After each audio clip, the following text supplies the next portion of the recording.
안녕하세요. 저는 대리 효도를 바라는 남편과 끝내 이혼을 결정하게 된 여성입니다.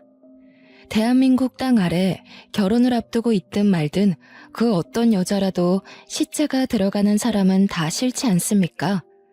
물론 예외도 있겠죠. 보편적으로 싫다는 비율이 더 많은 건 사실이잖아요. 저도 그랬습니다. 그래서 결혼하고 싶은 사람이 생기기 전까지 그것에 대해 늘 염두하고 있었고 결혼까지 나름 신중하게 고민을 많이 했었습니다. 남편과 잘 지내는 게 우선인 것도 있겠지만 제게는 시부모의 존재가 조금 더 중요했던 것 같아요.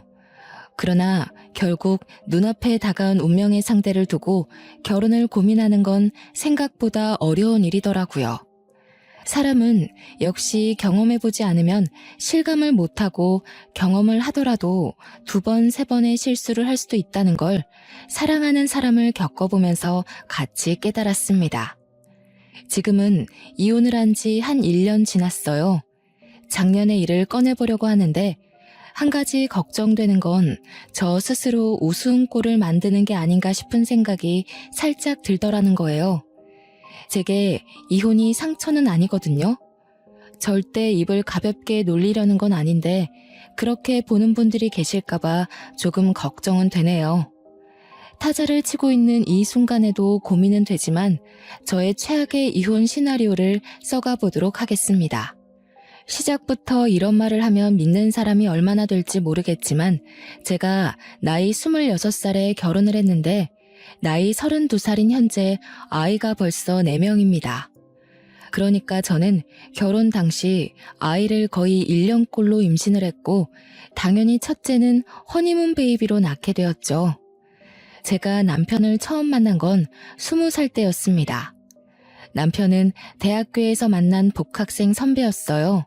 군 제대를 하고 온 복학생 선배의 꼬드김에 저만 넘어가서 졸업까지 사귀게 된 겁니다. 학교 졸업 후 제가 먼저 취업을 했는데 남편 졸업과 동시에 결혼 준비를 본격적으로 시작하면서부터 남편의 제안으로 저는 퇴사를 하게 되었고 그렇게 26살에 결혼을 하게 되었습니다. 결혼을 하고 첫째를 가졌을 때 남편이 제게 그런 말을 해주더라고요. 우리 아빠가 외동으로 커서 대가족이 꿈이거든. 내가 이제 결혼하면서 우리 집에 효도를 좀 해야 되잖아. 힘 닿는 데까지 아이를 낳고 싶은데 허락해 줄 수 있어? 결혼 전만 해도 이런 얘기까지는 없었는데 사실 저희가 합가를 하게 된 것도 시부 때문이었거든요. 시부가 같이 살고 싶다고 제안해서 남편이 저를 설득해 합가를 하게 된 겁니다. 시댁이랑 지내는 게 불편했지만 어쩌겠어요. 분가는 나중에 다시 의논해보면 될 일이라고 생각했고 또 남편을 너무 많이 좋아했기 때문에 시부모에게 잘 보이고 싶은 마음도 있었습니다. 그래서 합가 조건은 이미 합의를 보고 결혼한 거라 괜찮았는데 시부가 외로움을 많이 탄다는 건 처음 알았어요. 다자녀를 생각해 본 적은 없지만 원래부터 아이를 몇 명 낳을 건지에 대해서도 의논한 적 없기 때문에 저도 노력해 보겠다고 했네요. 그렇게 시댁살이를 첫째를 가진 채로 시작했어요. 제가 남편을 만나기 전에는 시자 들어가는 사람을 싫어했다고 했잖아요. 그래서 저는 남편을 사랑하지만 저에게 닥치는 불이익은 참지 않을 생각으로 입주를 했습니다. 시부모가 어떤 사람인지 완벽히 알지 못하는 상태로 합가를 시작했으나 만약 제게 꼿꼿한 등살이 날아온다면 고스란히 당하는 며느리는 되지 않겠다고 다짐도 했죠. 제가 첫째를 낳자 시부는 거의 손자를 끼고 다니며 돌보았습니다. 덕분에 제가 필요한 경우가 아니면 저는 육아를 거의 시부와 분담하는 수준이었어요. 아이 덕분인지 시부는 제게 참 유연한 사람이었는데요. 남편 말대로 시부는 식구가 늘어가는 걸 참 좋아했습니다. 시부의 웃음이 보기 좋아서 저도 아이 낳는 게 딱히 힘에 부치지 않을 정도였어요. 경제적 지원도 시부가 흔쾌히 보태어 주기도 하고 제게 아이한테 써달라고 용돈도 많이 찔러줬거든요. 손주를 사랑해서라지만 저는 합가를 하고 나서 며느리 사랑은 시아버지란 말을 실감했습니다. 그런데 문제는 이걸 시모가 못마땅해 한다는 겁니다. 시부가 아이를 데리고 사라지면 어김없이 시모가 슬쩍 나타났는데요. 요즘 세상에 너같이 시댁살이 편하게 하는 며느리가 어딨니? 그렇다고 두 손 두 발 다 놓고 있으면 살림이 안 돌아가니까 앞으로 식구들 밥은 네가 챙기도록 해라. 시모는 뭐든 저에게 하나를 꼭 시켜야 직성이 풀리는 사람이었습니다. 제가 시자 들어가는 사람을 싫어했던 전형적인 표본이 되는 존재였죠. 시모가 요리를 저더러 하라고 했잖아요. 제가 요리를 못하는 게 자랑은 아니지만 요리를 그냥 못하는 수준이 아니라 정말 지지리도 못하는 편입니다. 제 친정에서도 엄마가 요리를 못하고 아빠가 잘하는 편이어서 저희 집은 아빠가 늘 밥을 차려주었거든요. 하는 사람이 정해져 있는 거 아니지 않습니까? 이미 남자가 요리하는 걸 보고 자란 저는 여자니까 당연히 요리를 해야 된다는 시모 말을 이해할 수 없었어요. 자랑 아니란 거 압니다. 하지만 저랑 엄마는 요리를 못하니까 항상 다른 거라도 찾아서 그걸 대신에 열심히 하려고 했어요. 각자 잘하는 것을 하면서 한 지붕 아래에서 더불어 사는 게 가족 아닌가요? 그래서 시모한테 솔직하게 말씀드렸습니다. 요리 못한다고 했더니 시모가 하다 보면 다 하는 거라고, 자기도 시집 올 때 아무것도 못했다면서 보고 배우라네요. 할 수 없이 저는 이게 남편 집 문화라고 생각해 시모한테 요리를 배우기 시작했고, 제 나이 26살에 처음으로 요리란 걸 해보았습니다. 그렇게 배워서 차리게 된 첫 식사 자리, 시모가 입으로만 설명해줬지 저한테 뭐 하나 시범 보여주는 것도 없었거든요. 시범 보여주면 결국 자기가 다 하는 거 아니냐면서 처음부터 저 혼자 하라고 했습니다. 이왕 도전하게 된 거 저는 면접 준비할 때처럼 온갖 에너지를 쏟아서 결과물을 하나하나 만들어냈습니다. 평이 어땠냐고요? 네, 제 요리는 100% 똥이었어요. 국이며 밥이며 반찬이며 겉모습만 화려하고 그 맛은 다 똥이었습니다. 그나마 잘한 건 아무런 간도 안 한 달걀 후라이였어요. 남편은 이런 제 요리 솜씨를 이미 알고 있어서 제가 요리를 했다는 것에 크게 당황했고, 먹어보더니 오히려 시모한테 한 소리를 했습니다. 다음부턴 엄마가 해. 얘 결혼하기 전부터 요리는 진짜 못했어. 내가 웬만하면 마누라 칭찬하겠는데 요리만큼은 얘가 참 독보적이야. 쫄쫄 굶고 싶은 거 아니면 엄마가 요리하는 게 나을걸? 남편뿐만 아니라 시부까지 다들 숟가락을 빨리 내려놓았습니다. 저는 요리 부분에서 이미 이런 평가를 예상했기에 별 상처를 입지 않았어요. 오히려 제가 그 자리에서 남편 말에 동조까지 하니 시모가 더 열이 받은 얼굴이었습니다. 결국 밥그릇도 못 먹고 일어난 시부가 손자를 데리고 자리를 떴고, 남편도 그만 씻고 잘 준비하겠다며 들어가 버렸어요. 남아있는 시모만이 저를 탐탁지 않게 바라봤습니다. 너는 여자가 돼서 어떻게 요리 하나를 못하니? 결혼을 한다는 여자가 살림의 기본인 요리를 못하는 게 말이 돼? 설마 앞으로 식사 준비하기 싫어서 꼼수 쓰는 거냐? 저도 꼼수면 좋겠네요. 그런데 어머님, 왜 여자라고 다 요리 잘해야 돼요? 저희 엄마도 못하시는걸요. 그래서 아빠가 하셨어요. 그게 잘못되었다는 거야. 뭐 자랑이라고 너까지 그런 걸 고스란히 배웠어? 자고로 여자면 내 남편 먹여 살릴 내조 실력을 갖추고 있어야지. 그게 안 된다면 준비를 하고서 시집을 오는 게 맞고. 제 생각은 좀 달라요. 저희 부모님은 못하는 걸 잘못되었다고 말씀하지 않거든요. 요리 못하니까 다른 부분에서 장점을 찾아주셔요. 제가 청소 하나는 기가 막히는데 앞으로 청소는 제가 할게요. 어머님이 밥 차리세요. 뭐라고? 뭘 해? 아이고 뭐니나 맹랑한 것 좀 봐. 무슨 이런 경우가 다 있는지 모르겠네. 지금 네 일을 나한테 미루는 거냐? 미루다니요. 원래부터 제 일만은 아니었는걸요. 어머님이랑은 저랑 같은 여자고 어떻게 보면 같은 며느리 입장이잖아요. 그러니까 같이 하면 혼자 하는 것보다 더 효율적이지 않을까요? 저한테 계속 요리 가르쳐도 실망만 하실 텐데. 저는 정말 순수하게 더 합리적인 방안을 제시한 거였습니다. 지나치게 솔직한 편이라서 제 말투가 가끔 사람들에게 오해를 받기도 하지만 솔직한 성격 때문에 이득 본 경우가 더 많아서 고쳐야겠다는 생각은 해본 적이 없어요. 그래서 저는 시댁이라고 제 속마음을 숨기며 아부떨고 싶지 않았습니다. 제 말에 기막혀 하면서 말을 잃었고 그 뒤로 제게 음식을 준비시키지 않았어요. 어쩌면 못했다고 해야 되는 게 맞겠죠. 왜냐하면 제가 요리하는 걸 남편과 시부가 기를 쓰고 막았거든요. 아마 시모는 제가 너무 솔직해서 더 못살게 굴지 않았나 싶습니다. 그 뒤로 요리를 제게 맡기지 못해 심통난 시모는 제가 하는 집안일에 사사건건 간섭하기 시작했는데요. 자기가 매시간 식사 준비하는 게 그렇게 억울한가 봐요.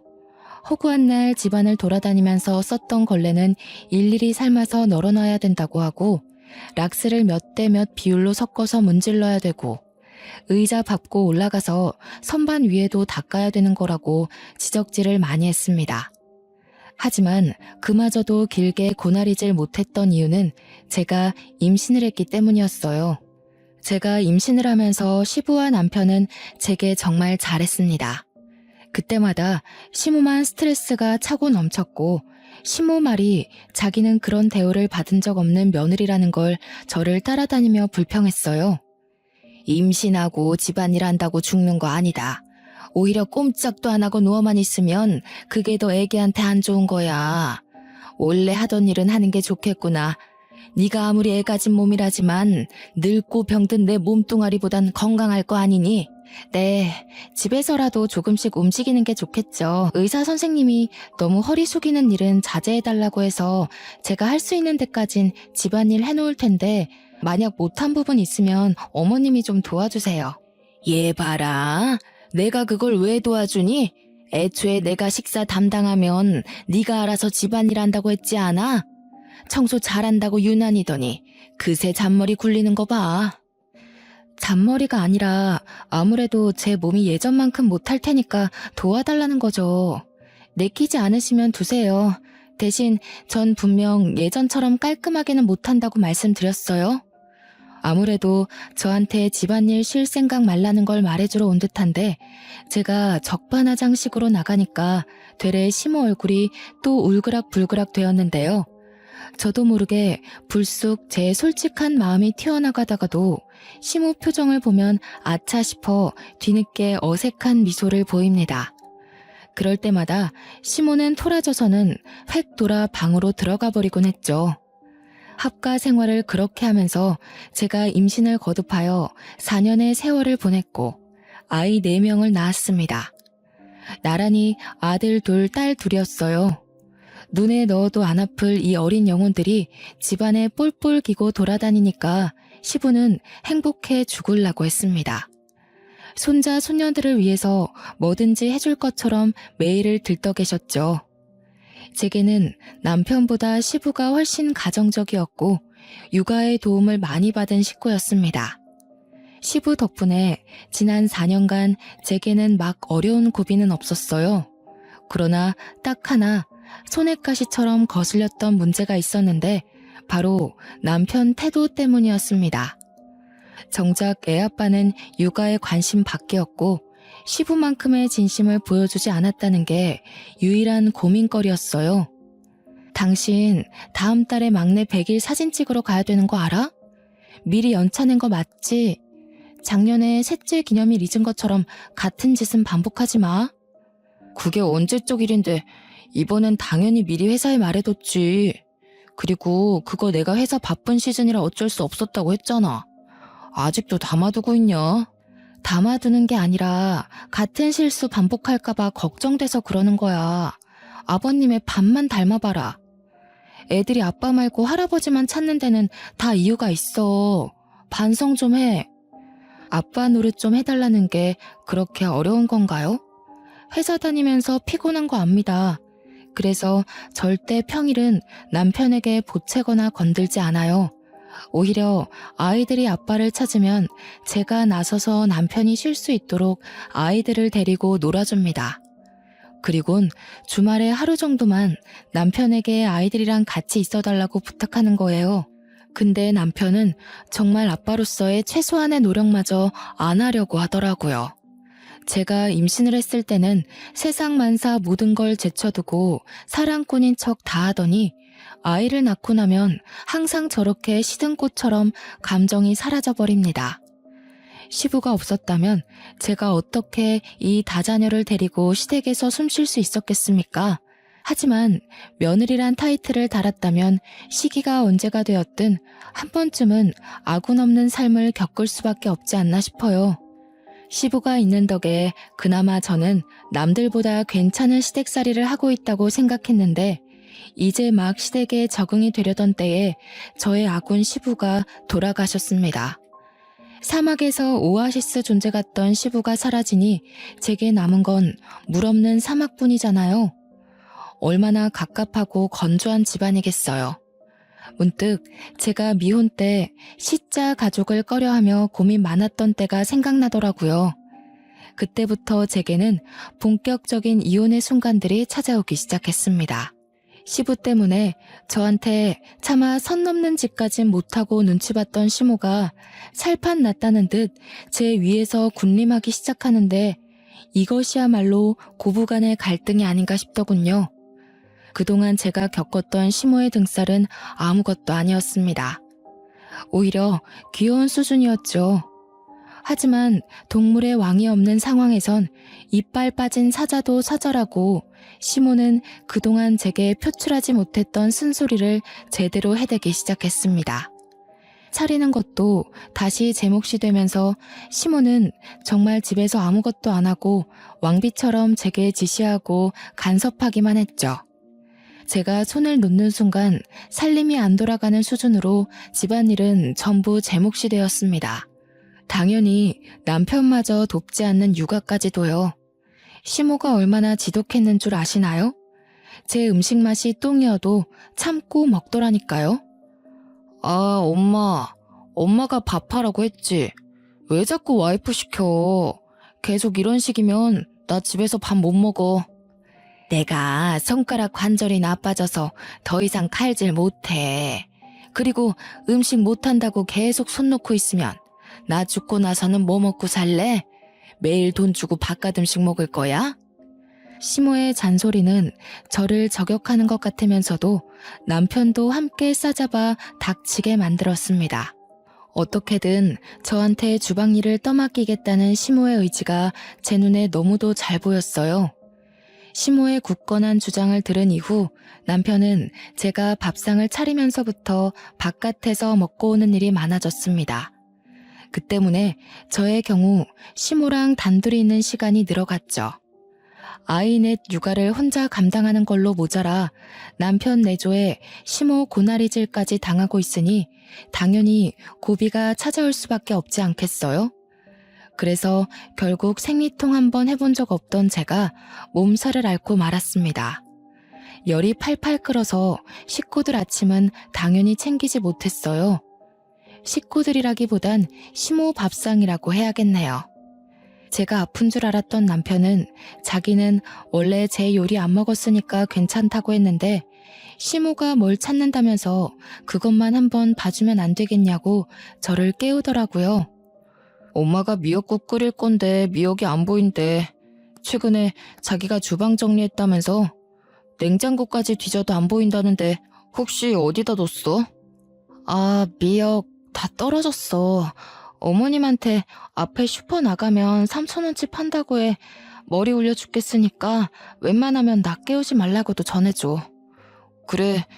근데 미역 같은 건 미리 좀 사놓지 그랬어. 엄마 다리 불편한 거 뻔히 알면서.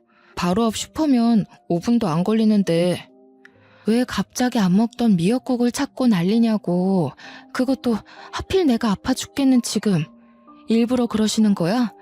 여기서 더 물어보면 짜증낼 것 같으니까 가서 오늘만 다른 거 좀 드시라고 해. 그러자 남편은 더 이상 저를 건들지 못했는데요.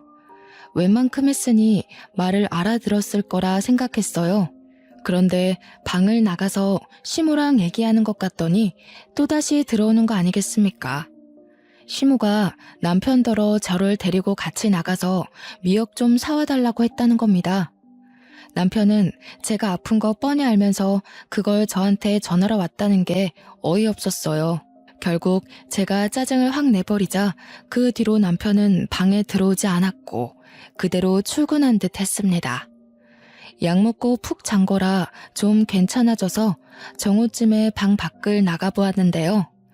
거실 꼬라지를 보고 제가 정말 경악을 금치 못했습니다. 아이들이 거실이랑 현관 쪽 여기저기를 난장판으로 만들어 놓은 거 아니겠어요? 장난감부터 살림 물건들까지 쭉 나열되어 있는데 무슨 놀이터인 줄 알았습니다. 그 가운데서 시모는 애들을 보는 둥 마는 둥 하면서 소파에 앉아 TV만 보고 있었습니다. 제가 몸살을 했던 탓에 식은땀을 흘려서 몸이 굉장히 찝찝했거든요. 그래서 아직 신경이 날카로운 상태였는데 집안 꼴이 엉망진창인 걸 보니 열이 다시 오르는 것 같더라고요. 어머님, 이게 다 뭐예요? 애들이 이렇게까지 하도록 놔두시면 어떡해요? 어른이 있는데 집안 꼴이 이렇게 된다는 게 말이에요? 아무것도 안 하고 계셨으면 애들 좀 봐주시지. 뭐야? 시애미를 점심까지 굶겨놓은 사람이 뻔뻔하기도 하구나. 네 애지 내 애니? 내가 네 애를 뭐하러 보겠어? 대체 그 버르장머리 없는 말버릇은 누구한테 배운 거냐? 네가 내 시애미라도 돼? 어떻게 감히 나를 나무랄 생각을 해? 제 말 뜻은 그게 아니고요. 이거 다 치우는 건 어른 몫이잖아요. 아직 큰애가 겨우 4살인데 애들이 질서가 어딨겠어요? 생각이 있으시면 애들 좀 자제해줬어야 되는 거 아니냐는 거죠. 그게 그 말이잖아. 그러니까 네 말은 지금 내가 생각이 없어서 애들 관리도 못한다. 그거 아니냐? 아주 못돼가지고 내가 어쩌다 너 같은 애를 며느리로 들이게 됐는지 모르겠다. 네가 들어오고 나서 내가 아주 편할 날이 없어. 애새끼들만 순풍순풍 나와가지고 시끄러워 죽겠네. 어머님, 자꾸 우리 애들 남 취급하시는데 애들 어머님 손주들이기도 해요. 돌아가신 아버님 앞에선 한마디도 못하시더니 이제 어머님이 한자리 하고 있으니까 저희를 개밥 보듯 대하시는 거예요. 어머님 아들 피가 섞인 손주들한테요. 저도 그렇게까지 말할 생각은 없었는데요. 몸살기가 막 가시는 상태라 여전히 예민해서 말이 평소보다 더 세게 나가버렸습니다. 저 같아도 제 말에 상대가 화가 났을 것 같긴 했어요. 아니나 다를까 완전 머리끝까지 열받은 시모가 찍소리 않고 노려보더군요. 말실수했다는 걸 알아서 바로 사과하려고 했던 저는 그만 말문을 닫을 수밖에 없었는데요. 갑자기 날아오는 리모컨이 제 얼굴을 강타하는 바람에 한쪽 눈꼬리를 다쳤고 너무 놀란 저는 악 소리를 지르며 눈을 가렸습니다. 어따 대고 큰 소리야? 어차피 눈에 뵈는 것도 없는 것 같은데 한쪽 안 보인다고 뭐 문제 되겠어? 차라리 네가 앞 못 보는 장님이라면 내가 이렇게까지 무시받진 않았을 거다. 시모는 그대로 방으로 들어가 버렸습니다. 저는 시모의 행실에 충격을 먹고 당장 행동을 어쩌지 못하고 있었어요. 저는 황급히 피가 나는 상처를 치료했어요. 마음 좀 추스리고 거실에 어질러진 아이들 장난감을 정리했죠. 그때까지도 시모는 방에서 꿈쩍도 안 했습니다. 저는 오히려 잘 되었다고 생각했어요. 리모컨을 한 대 맞으면서 시모한테 심한 말 했던 걸 사과할 생각이 싹 사라졌거든요. 중간에 제 기분 정리할 여유도 없이 시모랑 다시 마주했다면 시모에게 제 감정을 모조리 표출했을지 모릅니다. 그 이후론 저도 남편이 퇴근하고 올 때까지 아이들이랑 방에만 있었어요. 남편이 오면 상황 설명을 할 생각이었죠. 그런데 귀가하고 온 남편이 다짜고짜 저한테 따지기 시작하는 거 아니겠습니까? 아무래도 시모가 먼저 남편한테 전화하여 자기 유리한 쪽으로 상황 설명을 마친 것 같더군요. 당신 뭐 하는 사람이야? 우리 엄마한테 애 안 봤다고 잔소리했어? 애는 당신이 봐야지. 왜 육아를 엄마한테 밀어? 도대체 엄마한테 무슨 말을 했길래 엄마가 울어? 어머님이 우셨다고? 어머님 참 무서운 사람이다. 날 이렇게 눈탱이 밤탱이 만든 사람이 어머님인데 울어도 내가 울어야지. 당신 날아오는 리모컨 맞아본 적 있어? 나 친정 부모한테도 매질 한 번 당해본 적 없는 딸이거든? 이거 조금만 잘못 맞았어도 실명됐어. 남편은 제 얼굴을 보더니 화를 내려다가 급 당황을 하였습니다. 자기 엄마가 제게 리모컨으로 무력을 행사한 줄을 몰랐겠죠. 시모가 그걸 자기 입으로 말했을 리 없으니까요. 당황하며 잠시 말을 잃은 남편은 전보다 언성을 낮추면서 차분한 목소리로 제게 부탁했습니다. 당신 말투 센 거 아는데 엄마한테 좀 살살 말해줘. 엄마 여린 사람이라서 상처 잘 받아. 아빠 그렇게 가시고 혼자서 얼마나 쓸쓸하시겠어. 엄마가 잔소리하는 거에 성내지만 말고 한 번씩 방도 들여다봐주고 챙겨주면 엄마도 당신 좋아할 거야. 이제야 말하는데 저는 이런 입에 바른 발언들이 참 웃겨요. 남편이 저더러 시모가 불쌍하고 여린 사람이라면서 잘 보살펴달라고 했잖아요. 그러면 자기가 시모 아들로서 먼저 모범을 보여야 되는 거 아닌가요? 정작 남편은 자는 시간이나 출근하는 시간 아니면 집에 붙어있지를 않거든요. 그런데 저보고 시모에게 효심 깊은 며느리가 되어라. 너무 모순적이지 않습니까? 남편은 평소 친구랑 술도 자주 마시고 주말에 일 없을 때도 굳이 친구한테 연락 돌려서 만나러 나갑니다. 어쩔 수 없이 집에 있는 날에는 방에만 들어누워서 휴대폰만 하고 있어요. 늘상 시모에게 무관심하고 방문 한번 열어본 적 없는 불효자이죠. 하긴 자기 새끼도 나몰라라 하는 남자가 자기 엄마라고 어디 돌아보겠습니까? 저는 괜히 긁어부스럼 만들기 싫어서 남편 말을 매번 한 귀로 듣고 한 귀로 흘리기만 했는데요. 한 번은 시모가 개모임 사람들끼리 놀러 간다고 1박 2일 집을 비운 적이 있었습니다. 그때 남편이 또 입으로만 효심을 발휘하기 시작하더라고요. 엄마 지금쯤 도착했을라나? 여기서 목포까지 가는데 얼마나 걸리더라? 당신 엄마한테 전화 한번 해봤어? 도착했는지 지금 해보지. 시간이 몇 시인데 도착하셨겠지. 벌써 저녁 먹고 한잔하면서 놀고 계시겠네. 어머님이 나 좋아하는 것도 아닌데 기분 좋게 놀러간 곳에서 내 목소리를 듣고 싶겠어? 그렇게 걱정되면 당신이 해봐. 엄마가 서운한 티 낸 걸로 아직도 마음에 담아두고 있었어? 나이 들면 다 갱년기 온다잖아. 몇 살이라도 젊은 자기가 이해 좀 해줘. 며느리가 챙겨주면 개모임 사람들한테 부러움도 받고 좋잖아. 엄마도 으쓱해질 거고. 이런 게 바로 불편한 관계 완화할 수 있는 기회인 거야.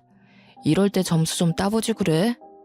남편은 항상 저런 식으로 저를 살살 굴려가며 자기 엄마를 입으로만 챙겼습니다.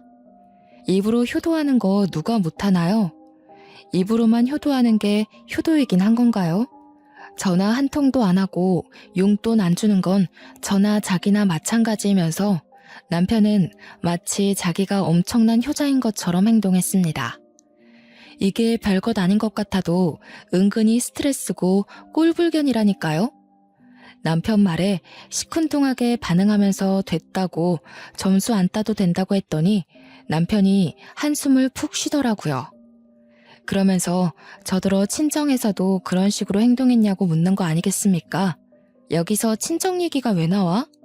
내가 지금 어머님한테 전화 한 번 안 했다고 친정부모 욕까지 들어야 마땅하다는 거야? 그게 아니라 네가 효도할 줄 모르는 것 같아서 장인어른이랑 장모님한테도 이렇게 불효자인가 궁금해서 그러지. 어른 공경할 줄 모르는 철부지가 딱 너처럼 멋대로 행동하거든. 그러는 당신은 나한테 시키기만 하고 어머님한테 아무것도 안 해드리잖아. 어머님을 챙겨도 내가 더 챙겼어. 당신이 나한테 왈가왈부할 입장은 아니지 않아? 당신이야말로 철부지의 불효자 같은데. 야, 원래 부부면 한쪽만 해도 효도인 거야.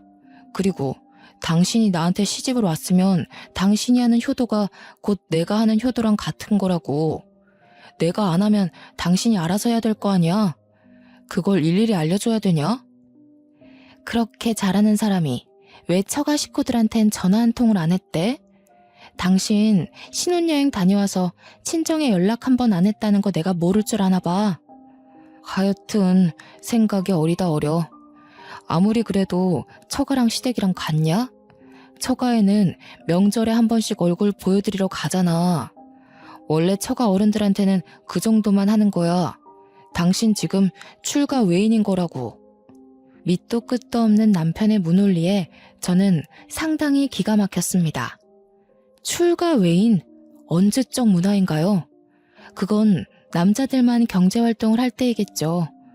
그러니까 먼 과거, 먼 역사에 기록된 위대한 어머니 아버지 세대예요. 시부도 똑같이 외동이었다는데 시부는 제게 정말 가정적인 남자로 인식되어 있거든요. 그런데 그 밑에서 큰 남편은 왜 이 모양 이 꼴로 자랐을까요? 제가 시집 오기 전에는 시부도 남편처럼 이렇게 게으르고 입으로만 이래라 저래라 하는 사람이었을까요? 남편 말을 계속 무시하면 그만이겠지만 잊을만 하면 자꾸 시모한테 이것저것 해주라고 대리 효도를 시키니 무시하는 것도 한계가 있더라고요. 그래서 곰곰이 생각해보고 결정을 내렸는데요. 그날 이후 저는 남편 말대로 시모한테 효도를 한번 해줘보기로 했습니다. 남편에게도 시모한테 효도 한번 해보겠다고 미리 언지를 주었어요. 남편이 저더러 이제야 철이 들었다고 얼척없는 칭찬을 해주더군요. 뭐 상관없습니다. 제가 계획한 효도가 그렇게 훌륭한 건 아니었으니까요. 어머님, 남편이 어머님이랑 시장 보러 가는 거 귀찮고 잔소리 많아서 짜증난다고 저더러 대신 다녀오래요. 기름값도 안 주면서 차 꼬박꼬박 태우고 가는 게 싫다네요. 저랑 오붓하게 걸어서 장 보러 가요. 애 같은 짓이란 거 알고 있습니다. 근데 그거 아시나요? 은근히 철부지 짓이 어른들 속 뒤집어 놓는데 최고라는 걸요. 저는 남편이 이래라 저래라 하는 걸 토시 하나 숨기지 않고 그대로 표출했어요. 평소 남편이 시모에 대해 가지고 있는 불평까지 굳이 설명해 준 뒤에 효도를 했습니다. 시모 앞에서 미소를 많이 보여주기도 했고 목소리도 상냥하게 만들었죠. 시모는 자기 외동아들의 속마음에 타격을 크게 받았는지 안 흔들리는 척 하면서도 표정이 갈수록 안 좋아지더군요. 그게 가장 티났던 때가 있었는데 바로 빨랫감 문제에서 발생했어요. 시모가 입었던 옷을 빨래 바구니에 넣고 있더라고요. 원래라면 같이 세탁했던 게 맞습니다. 하지만 평소 남편이 저한테 시모 옷이랑 자기 옷을 구분해달라고 했거든요. 그 이유를 알려주기 위해 저는 또 시모 뒤를 쫓아갔죠. 어머님, 제가 미리 말씀드린다는 걸 깜했네요. 남편이 어머님 옷이랑 자기 옷이랑 섞어서 빨지 말래요. 어머님 특유의 노인 냄새가 난다면서 그 냄새가 자기 옷에 밴다네요. 그러니까 앞으로는 어머님 옷 제가 따로 빨아드릴게요. 시모는 이때가 제가 봐왔던 표정들 중 가장 불쾌감이 드러났던 날이었습니다. 제가 시모에게 뭐 하나 해줄 때마다 시모를 향한 남편의 불평을 갖다 붙이니까 나중에는 아예 표정을 숨기지 않더라고요. 그러면서 날이 갈수록 말수는 줄어갔어요. 또 남편이 퇴근하고 집으로 오면 항상 마중하던 시모가 어느 순간부터 남편 드나드는 시간에 방구석에만 박혀 있었습니다. 남편이야 원래부터 시모한테 관심이 없었으니까 자기 엄마가 밖에 나오든 말든 아예 모르고 있었죠. 당시 모자 사이를 갈라놓을 생각으로 계획했던 것이 아닌데 본의 아니게 점점 모자 관계가 벌어지는 것이 보여서 그만해야 되나 생각했던 적도 있습니다. 그러나 남편의 쉴 새 없는 대리효도 발언 때문에 화딱지가 나서 멈출 수가 있나요? 게다가 시모는 남편한텐 찍소리도 안 하면서 한 번씩 제게 감정풀이를 하는데 둘이서 저를 잊을만 하면 못 살게 구니까 어디 저도 참아줄 순 없겠더라고요. 그러니 저의 불편한 효도는 계속될 수밖에 없었습니다. 한 번은 놀러 간다는 시모가 남편한테 용돈을 받았는데 금액이 너무 적다고 시모가 남편에게 쓴소리하고 있더라고요. 남편은 어쩔 수 없이 현금 몇 장을 더 꺼내면서 더 이상은 자기도 사정이 어렵다고 내빼고 있는 상황이었어요. 하지만 그마저도 시모한테는 못마땅한 액수였나 봐요. 이미 남편이 방으로 들어가 버리는 바람에 시모가 할 수 없이 포기하는 것이 제 눈에 들었지 뭡니까. 저는 나중에 시간 여유를 봐서 돈을 챙겼고 시모 방을 찾아가 용돈을 챙겨드렸습니다. 어머님, 남편이 하루 종일 어머님 돈 많이 쓴다고 누구를 닮은 건지 소비 습관이 꽝이라고 떠들고 있는 거 있죠? 제가 다 눈치가 보였다니까요. 그래서 용돈 좀 더 찔러드리려고요. 괜히 남편한테 더 달라고 해서 욕먹지 마시고 이거 챙겨가세요. 이번에는 시모가 좀 제대로 화가 난 것 같았습니다. 갑자기 벌떡 일어난 시모가 장롱 안에서 흰 봉투를 꺼내들더니 방을 박차고 나가는 거 아니겠습니까? 방에서 쉬고 있는 남편에게 찾아가선 남편 얼굴에다가 돈 봉투를 던지더라고요. 이 썩을 놈아, 가져가라 가져가. 더럽고 치사해서 내가 네 돈 안 쓴다. 내가 너를 어떻게 키웠는데 뼈 빠지게 고생하면서 먹여주고 입혀주고 다 했더니 애미한테 그깟 돈 하나 쓰는 게 그리도 억울했냐? 이 불효 자식. 왜 이래 엄마? 미친 거야? 밑도 끝도 없이 사람 얼굴에다 뭘 던지는 거야? 와이프한텐 리모컨 던진 걸로 모자라 나한테까지 던져? 애들이 보고 뭘 배우겠어. 그래 미쳤다 이놈아. 감히 지 애미를 짐짝 취급해? 썩을 놈. 그리 애미가 보기 싫으면 내 집에서 당장 꺼져. 여기 내 집이니까 나 보기 싫으면 나가 살아. 시모의 성화에 남편은 앞뒤 사정을 묻지도 않고 시모에게 짜증을 버럭 내며 집을 나가버렸습니다. 시모는 이미 닫혀버린 문에다 대고 계속 남편 욕을 해댔는데요. 저는 황급히 아이들을 데리고 방 안으로 대피했습니다. 그렇게 나갔던 남편은 내내 연락이 없더니 몇 시간 뒤에 알아서 귀가를 했는데 술을 진탕 먹고 들어왔더라고요. 아이들은 자고 있었고 저는 막 막내를 재우고 온 터라 손에 젖병을 든 채로 남편을 맞이했습니다. 왜 이렇게 술을 많이 먹었냐고 나무랐는데 남편은 저를 밀치더니 그대로 시모 방에 들어가는 거 있죠. 그러면서 자고 있는 시모를 향해 고함을 쳐서 깨웠습니다. 화들짝 놀라서 일어난 시모에게 욕을 하기 시작했죠. 그건 저도 놀랐기에 쫓아가 남편을 말렸는데요. 남편이 저한테도 욕을 하면서 갑자기 우리 친정까지 들먹이는 거 아니겠어요? 꼭 노땅들이 이래요. 세상에서 다 없어져 버려야 돼. 늙고 병든 사람들이 빨리빨리 자리를 안 비켜주니까 사회가 이 모양이지. 아무짝에 쓸모없는 것들. 엄마 같은 사람들이 이 사회에서 하는 게 뭐야? 듣자 하니 남편은 직장에서 늙은 상사한테 받는 스트레스가 많은 듯 했습니다. 자기 부모한테 효도해야 된다는 의무감과 직장 내 스트레스가 부딪혀서 이렇게 폭발해버린 것 같았어요. 저한테 대신 효도를 시킨 것도 아마 그런 이유였겠죠. 그것까진 이해해 볼 수 있었습니다. 그렇다고 제 친정 부모를 욕하는 걸 봐줄 순 없었어요.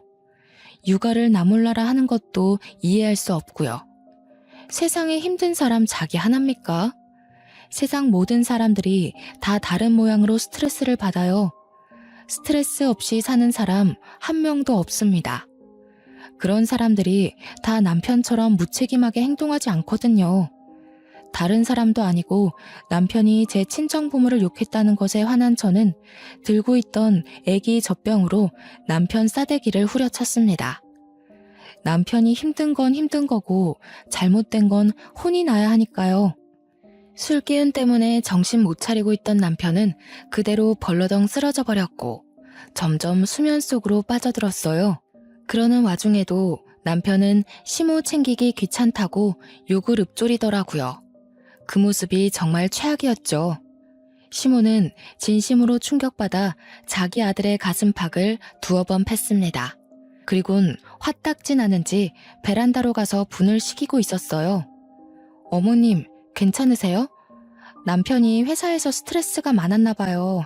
그래도 저희 부모님 욕까지 할 줄은 몰랐는데 솔직히 저도 실망 많이 했어요. 어머님도 놀라셨죠? 사실 남편이 제 부모님 욕은 속으로 했을지 몰라도 어머님 욕은 저한테 매일같이 하더라고요. 내가 정말 전생에 큰 죄를 지은 게지. 자식 꼴마저 저 모양이니 안 되겠다. 너희 그냥 분가하거라. 나 이렇게는 못 산다. 저런 자식 나도 필요 없어. 그건 힘들 것 같아요. 저희 부모 욕하는 남자를 쪽팔려서 어떻게 데리고 살겠어요? 그건 저희 부모님한테 불효잖아요.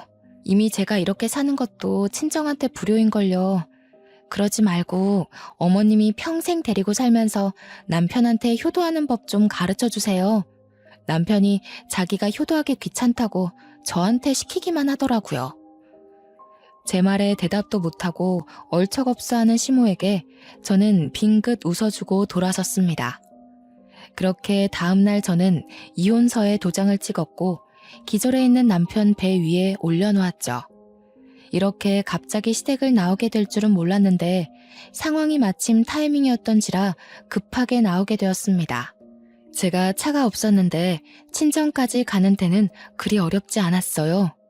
택시도 잘 안 잡히는 곳이었는데 젊은 여자가 짐이랑 어린 아기들을 넷이나 달고 있으니 사람들이 택시를 양보해 주더라고요. 연락을 하고 친정으로 갔기 때문에 친정에서는 저를 목 빠지게 기다리고 있었습니다. 친정 부모님은 다른 사정은 일부러 묻지 않고 아이들을 먼저 챙겨주셨어요. 그리고 그날 저녁 남편한테 전화가 왔는데 시모한테 상황 설명을 다 듣고 연락을 했더라고요. 제가 전화를 안 받으니 문자로 성질을 내다가 회유하길 반복하면서 일관되지 못한 태도를 보였습니다. 참 가벼운 사람처럼 보였어요. 저는 이미 이혼을 결심했고 아이들을 위해서라도 제 선택을 뚝심 있게 밀고 나가기로 마음먹었기에 남편의 반성이 저를 흔들지는 못했습니다. 저는 마지막으로 남편에게 마지막 문자 답변을 남겼는데요. 도장 찍을 거 아니면 소송할 거라고 그게 더 불효일 텐데 괜찮겠냐고 했습니다. 그랬더니 남편이 한 일주일 답이 없더라고요.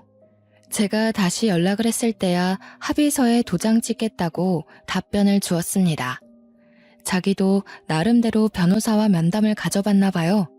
저한테 별다른 소송 얘기는 언급 안 하는 것을 보니 변호사도 남편한테 불리한 싸움이 될 거라고 말해준 것 같았습니다.